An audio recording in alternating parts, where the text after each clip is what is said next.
राष्ट्रपती द्रौपदी मुर्मू यांचा कोल्हापूर दौरा असून या दौऱ्यात राष्ट्रपती कोल्हापूरमधील अंबाबाई देवीचे दर्शन घेणार आहे। त्यामुळे अंबाबाई मंदिर 4 तास बंद राहणार आहे। राष्ट्रपतींच्या हस्ते विविध कार्यक्रमाचे कोल्हापुरात आयोजन करण्यात आलेले आहे।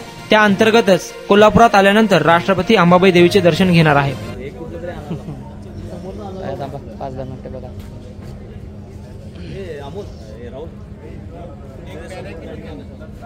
राहुल